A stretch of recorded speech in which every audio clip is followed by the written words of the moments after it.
All right, this is the third time I'm going to try showing you how to submit this assignment, so hopefully this video works.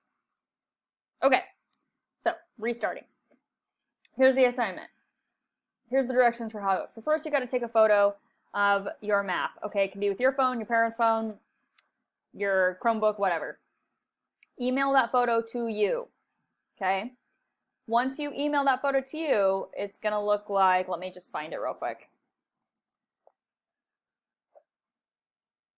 It's going to look like this, okay? There will be a little box right here that says Add to Drive. Click that box. It's going to add it to your Google Drive. Go to your Google Drive, click on New Google Doc. Okay, it's going to open a Google Doc. I titled mine Urban Simulation. You can title it whatever you want. Go to Insert, Image, Drive, add the image. You might have to search for it. Then you can come back to here. You can copy and paste these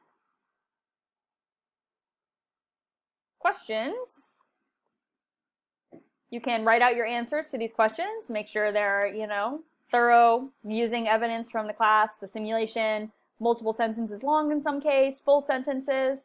Once you're done with that, you'll come back to this assignment where it says Submit Assignment. You'll click on that, and then you'll upload this Google document to the assignment, just like we've been doing for all the other assignments, and make sure you hit Submit Assignment.